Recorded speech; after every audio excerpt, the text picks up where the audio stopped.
इस वक़्त हमारे साथ डॉक्टर आरजेपी चरवाहा उर्फ डॉक्टर कमल उसरी के नाम से प्रसिद्ध तमाम आंदोलन में सर शरीक होते हैं, चाहे मज़दूरों की लड़ाई हो, चाहे कर्मचारियों की लड़ाई हो, चाहे पुरानी पेंशन की लड़ाई हो।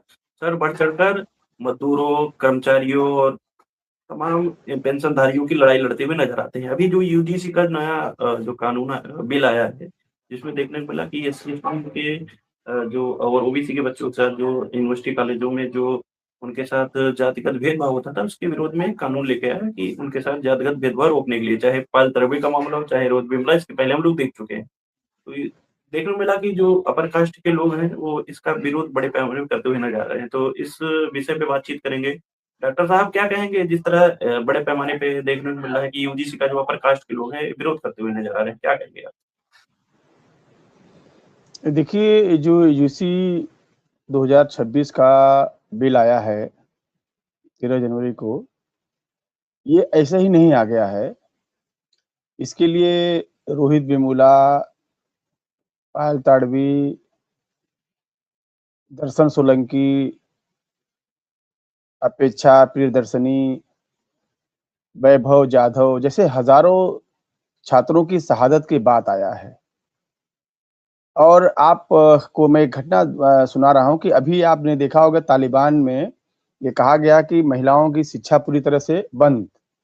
और एक है आपका यहाँ का एक पाखंडी बाबा है, उसने भी कहा है कि ब्राह्मणों को मनुवाद को मानना चाहिए और महिलाओं को स्कूल और बाहर दफ्तर में नौकरी करने नहीं जाने देना चाहिए।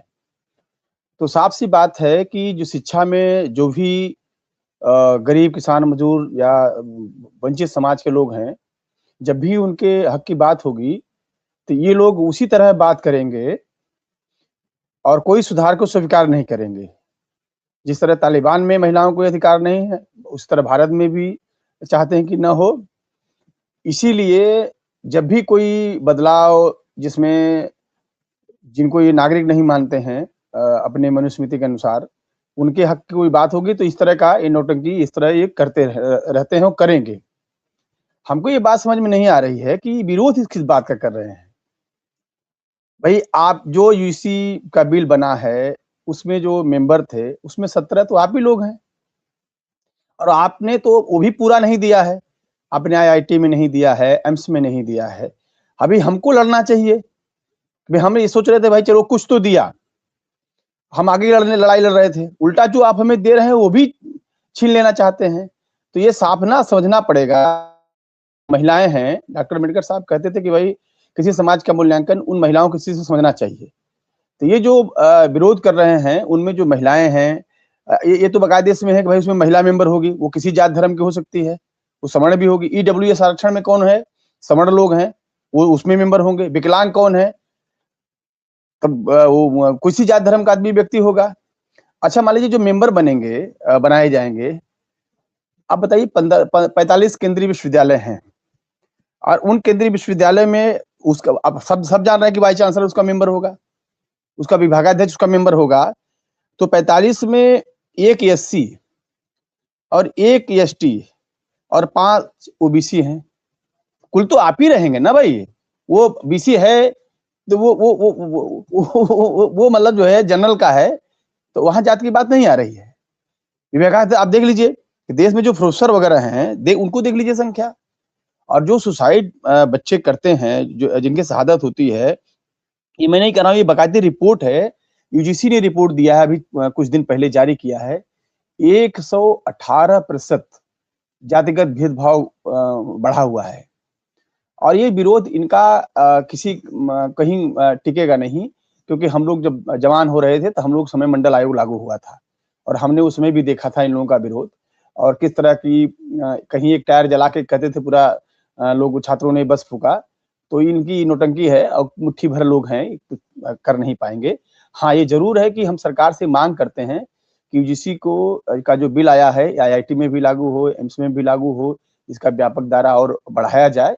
और काफी और जो भी प्रोफेसर एससी एसटी ओबीसी के जो पद खाली हैं या उनको उनको नियुक्ति की जाए। असली न्याय तो तब होगा ना, असली न्याय तो तब होगा। और यूजीसी का किसके नियंत्रण में है? और एक खतरा अभी और है कि अभी एक सरकार एक नया कानून विकसित शिक्षा अधिनियम नाम से ला रही है। ये खतरा उसमें भी है और ये मुझे तो इसमें एक पॉलिटिकल भी बू आती है कि सरकार खैर चलिए आगे वो देखा जाएगा, उस पे बातचीत किया जाएगा अभी। जी। सर जैसे कि आपने इसमें ज़िक्र किया कि आयोग के जो मेंबर होंगे, वाइस चांसलर होंगे, विभागाध्यक्ष होंगे और सीनियर प्रोफ़ेसर होंगे और एनजीओ के सदस्य होंगे। आपने बताया कि बाकायदा वो अपर कास्ट के लोग ही हैं, सबसे ज़्यादा वाइस चांसलर हैं, तो ज़ाहिर-सी बात है इसके जो अध्यक्ष चुने जाएँगे, वही लोग चुने जाएँगे। सर ये तो बात है, लेकिन ये जो अपर कास्ट लोग हैं, इसकी बातें नहीं कर रहे हैं, ना ये बताने का काम कर रहे हैं। और ये मामला ये भी निकल के आ रहा है कि बात ये की जा रही है कि ओबीसी का जो मुद्दा इसमें शामिल किया गया है, ओबीसी कम्युनिटी को। तो इसका भी मामला एक बड़े पैमाने पे आ रहा है कि ओबीसी को क्यों शामिल किया गया है? तो इस पर थोड़ा-सा हमारे दर्शकों को प्रकाश डालने का काम करिए। देखिए जो उत्पीड़न होता है वो ये तो संविधान आया तब ओबीसी टर्म आया। डॉक्टर अम्बेडकर ने जो पिछड़ा वर्ग है उसको माना और इनकी जो वर्ण व्यवस्था है, इनका जो गुरुकुल है, अच्छा इनके गुरुकुल में कुल जो द्रोणाचार्य था, उसका गुरुकुल था ना? हम सब जानते हैं कि अर्जुन आपके भीष्म जो इनकी कथाएँ हैं, जो कपोल कल्प क काल्पनिक कथाएँ फिर भी, तो उसमें जो लोग गुरुकुल में पढ़ते थे, कितने लोग थे? कुल 105 लोग थे। 100 भाई कौरव था, 5 भाई ये पांडव थे। छठवां कोई था क्या? नहीं था ना। तो ये जो ओबीसी हैं, ये बेसिकली शूद्र हैं।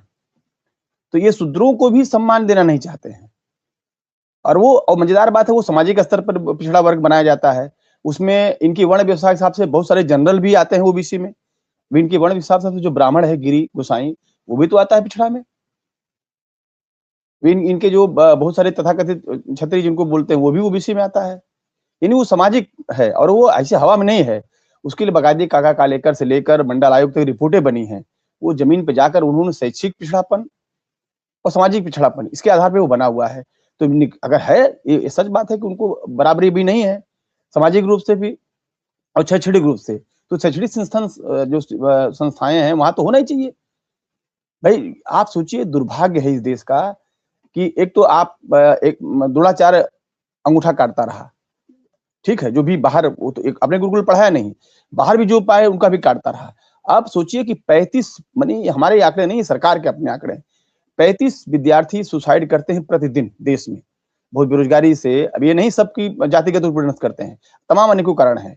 और इतने ये आंकड़े जो सरकार के हैं, अगर सरकार इसको रोकने की अगर मान लीजिए मैं तो ये मानता हूँ कि यूजीसी बिल आने से जो हमारे रोहित वेमुला, पल्लव ताडवी या इस तरह के जो दर्शन सोलंकी तमाम जैसे जो होनहार छात्र जो वैज्ञानिक बन सकते थे, देश का भविष्य चला सकते थे, उनकी शहादत पे शायद रोक लगेगी।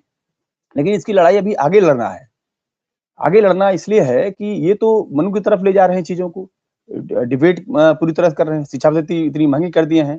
अभी आपने जो देखा कि मार हल्ला कर रहे थे कि -40 पर मेडिकल में एडमिशन होगा। ये बहस क्यों नहीं करते हैं कि उन मेडिकल में जो पढ़ेंगे लोग कौन लोग हैं? इसलिए हम लोग हमेशा आर्थिक, सामाजिक बराबरी की बात करते हैं। बहुत सारे गरीब लोग हैं जो अब इनके जो बड़े-बड़े प्राइवेट कॉलेज खुले हैं उसमें इनको छात्र नहीं मिल रहे हैं। इसलिए ये कर रहे हैं। अच्छा वो भी आंकड़े निकाल लीजिए। उसमें कौन लड़के हैं जो एससी, एसटी, ओबीसी के हैं जो माइनस पे एडमिशन लिए हैं? आंकड़े निकाल लीजिए। और अभी मौका है मौका ही नहीं देते थे। विश्वविद्यालय में जो लड़के जाते हैं मान-सम्मान, स्वाभिमान से मेहनत करके किसी तरह गाँव के हिसाब से पहुँचते हैं।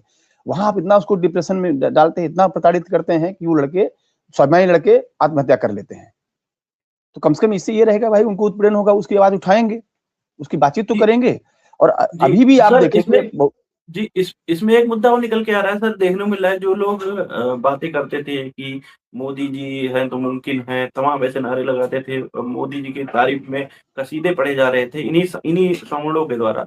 आज वही सवर्ण लॉबी ये कह रही है कि ये तो तेली हैं और उनका चेहरा देखना मतलब पसंद नहीं करते। तो सोचिए आप कह रहे हैं कि राजनीतिक एजेंडा भी है, तो थोड़ा-सा इस पर क्या कहेंगे कि मोदी जी की जात ढूँढ रहे हैं ये लोग? जो कल तक मोदी जी को देखिए वो नॉन बायलिकल बताते थे, क्या-क्या कसीदे पढ़े जाते थे मोदी जी के। देखिए वो चीज़ें सब सतह पे आ गई ना, इसे खरोंचिए तो चीज़ें सतह पे आ जाती हैं। अभी 2 दिन पहले 26 जनवरी थी, भारत का संविधान लागू होने के 77 वर्ष हुआ। 2 घटनाएँ आपको बिल्कुल ज़िक्र करना चाहिए। एक घटना एक लड़की हैं जो कांस्टेबल हैं माधवी जाधव, जो चरवाहा जी, परिवार से आती महाराष्ट्र हैं। महाराष्ट्र की, हाँ, जी, नासिक की। हाँ, नासिक की, जिन्होंने जो उन्होंने बहुत खूबसूरत बात कही, भाई आजादी में बाबा साहब का आपने जिक्र नहीं किया, ये तो हमने बर्दाश्त कर लिया। लेकिन 26 जनवरी जो डॉक्टर अम्बेडकर साहब ने संविधान बनाया, उस दिन आप जो है डॉक्टर अम्बेडकर चर्चा नहीं कर रहे हैं। उन्होंने अपनी नौकरी दांव पर लगाकर कहा, भाई मान सम्मान स्वाभिमान के लिए लड़ी, और उन्होंने कहा हमको चाहे बर्खास्त कर दो, फिर भी हम बाबा साहब की बात करेंगे, जो चरवाहा समाज की बेटी हैं। दूसरी आपने यही देखा, बरेली में एक जो मुखपुत्र हैं, ब्राह्मण हैं, वो इस बात के लिए इस्तीफा दे रहे हैं कि शंकराचार्य जो यहाँ जिसको अपमानित किया, भाई अपमानित किया, तुम ही चट भी मेरी पट मेरी घुइयां मेरी बात की, दोनों तुम ही हो। मैं तो एक बहुत शब्दों साफ साफ कहता हूं कि इसको मैंने भाषा की जो भी मर्यादा में लोग रखना चाहे रखें, चाहे जो भी करें। जैसे दो पिल्ले आपस में लड़ते हैं, देखते हैं, फांसी खेलते हैं जाड़े के महीने में, और काटते नहीं दूसरे को। भाई जो एक अमावस्या का मेला लगता था प्रयाग में, जिसको हर्षवर्धन ने शुरू किया था, जिसको 1582 में अकबर ने बाकायदे आर्थिक मदद करके शाही स्नान, स्वयं स्नान किया, किला बनाया, प्रयाग शहर बसाया, और उसने शाही स्नान, उसमें परंपरा शुरू हुई। वहां दो आपस में मुर्गे लड़ रहे हैं, उससे जनता से क्या लेना देना, एक नहाए नहीं नहाए, पाप पुण्य के में गरीब किसान मजदूर से क्या लेना देना है। लेकिन उसको मुद्दा बनाकर और यूजीसी को मुद्दा बनाकर एक अलंकार अग्निहोत्री नाम के ब्राह्मण ने इस्तीफा दिया। अब सोचिए कि एक तरफ अम्बेडकरवाद है, एक तरफ ब्राह्मणवाद है, और वो जो भ्रांति की क्रांति क्रांति के नाम में सब भ्रांति फैलाया करते थे तथाकथित वामपंथी, उनसे भी सवाल होना चाहिए, वो कहाँ है आज। अब तो सही बात है, ये जो मूर्खाधिराज शंकराचार्य है, ये कहता था कि भारत में ब्राह्मण धर्म का अगर कोई वर्ण व्यवस्था का दुश्मन है तो वो अम्बेडकरवाद है, ये तो स्पष्ट सामने दिख गया। और आने वाले वक्त में ये डॉक्टर अम्बेडकर का संविधान था, है, इसीलिए आपका यूजीसी बिल आया है, वरना ये भी नहीं आता। भाई ये तो गुरुकुल बना देंगे और केवल 105 लोग पढ़ाएंगे करोड़ों की आबादी में, तो ये तो वहीं लौटा के ले जाना चाहते हैं। लेकिन अब वो लोग भी जो डफली बजा रहे हैं भाजपा में जाके, हिंदू राष्ट्र बना रहे थे, उनको समझना चाहिए। वो लोग जिनकी अभी एक बार हल्ला कर रहा है कि भाई जो है बटुकों का चूनी उखाड़ ली गई। अरे भाई आपने तो बकायदे पेशाब किया इटावा में, और आपने बकायदे सीधी में एक यादव का चूड़ी उखाड़ लिया था, जी, तब जी, तब जी। आपको नहीं आई, तब आपको नहीं याद आया। जो लोग भाजपा में जो भी वंचित समाज के लोग, पिछड़े वर्ग के लोग, एससी एसटी ओबीसी लोग वहां झोला ढो रहे हैं, उनको आप खुल जानी चाहिए। मनोज यादव जब मध्य प्रदेश में 27% आरक्षण की बात करेंगे तो रामद्रोही देशद्रोही हो जाएंगे। और जब ही मोदी, अपने मन से मोदी नहीं कर रहे हैं कि मोदी का कोई भाजपा कोई एहसान है, रोहित मुला जैसे हजारों साथियों की, छात्रों की शहादत है, उसके दबाव में उनकी शहादत, उनके बलिदान से ये हो पा रहा है, लागू हो पा रहा है। उसके बावजूद भी मोदी को जाति संबोधन हो गया। तो इसलिए हमारे लोगों को, जो हमारे वंचित समाज के लोग हैं, वो जो भी मेहनत कश है, वो कोई जाति की मैं बात नहीं करता हूँ, जो भी मेरा जो भी मेहनत कश बहुजन समाज के लोग हैं, जिनका एक ही रास्ता है मेहनत करना और मेहनत करके अपने जीवन को चलाना, उन सबको अपनी आंख और कान खुला होकर इस बदलते हुए दौर को देखना चाहिए। एक तरफ गुरुकुल की तरफ लोग जा रहे हैं, शिक्षा चिकित्सा सब इतनी महंगी होती जा रही है, किसी तरह से हमारे लोग किसी तरह से मुश्किल से विश्वविद्यालयों में पहुंच पा रहे हैं। और वहां भी जिस तरह का आप सोफर दमन करते हैं, होनहार बच्चे जो डॉक्टर इंजीनियर वैज्ञानिक बन सकते थे, वो आत्महत्या करते हैं, आत्महत्या करने को मजबूर होते हैं। अगर एक कानून बना है जिससे शायद कुछ फायदा मिलेगा, उसका समर्थन करना चाहिए। और मैं तो कह रहा हूँ, जो लोग भी मेहनत कश लोग हैं, जिस दल में हैं, और अब मजेदार बात है, अभी तो मुझे बड़ा अफसोस लगा कि जो पीडीए पीडीए का नारा देने वाले लोग हैं, अभी उनका एक सांसद है, उसने तो बकायदे पश्चिमी समाजवादी का उसने पश्चिम में यूजीसी के विरोध में बयान दिया है। अब वो लोग भी निर्णय लेना पड़ेगा भाई। उनका जो वर्ग एक सांसद है, उसने तो बकायदे यूजीसी के उसमें विरोध में दिया है, और रामगोपाल समर्थन में दे रहे हैं, तो इनको भी निर्णय लेना पड़ेगा, उनको भी निर्णय लेना पड़ेगा। उसी तरह एक सकारात्मक बात आई कि जो संजय निषाद है, उन्होंने भाई पक्ष में बोला है। तो ये देखिए, जब मंडल आयोग आया तब भी एक डिवीजन हुआ था, तब एक कमंडल लाए थे, अभी ये बिल आया है, ये बिल अभी भी उतना संतोषजनक नहीं है। बहस तो आईआईटी में, एम्स में लागू होनी चाहिए थी, और संस्थानों में होनी चाहिए थी। अभी भी जो आप मेंबर बनाओगे, वाइस चांसलर, सब कुछ आप ही के हैं। अभी जो बहुत सारे विभागाध्यक्ष हमारे लोग नहीं है, अब बहस हो कि हमारे लोग विभागाध्यक्ष बने, तब तो हमारे लोग कुछ निर्णय ले पाएंगे। सब कुछ तो करोगे तुम ही लोग। हाँ, लेकिन ये कि संविधान है, उम्मीद है। जी, तो साथियों यहीं पर मैं सर को रोकना चाहूँगा और सर ने जो बातें कही उस पर ज़रूर अपनी राय दीजिए कमेंट बॉक्स में। साथियों जब भी अधिकार आते हैं पिछड़े, वंचित तबके के लोगों के लिए, कोई कानून बनता है तो ये सड़कों पे उतर के यही जो जातवादी मानसिकता के लोग ये विरोध करते हैं। वही लोग जब आपके अधिकारों की बात आती है तो आपको धर्म के चाशनी में डुबोने का भी काम करते हैं। आप कहते हैं कहो गर्व से कहो कि हम हिंदू हैं, सनातनी हैं। जब आपके अधिकार की बात आती है देखिए वही लोग सड़कों पे उतर के आपका विरोध कर रहे हैं।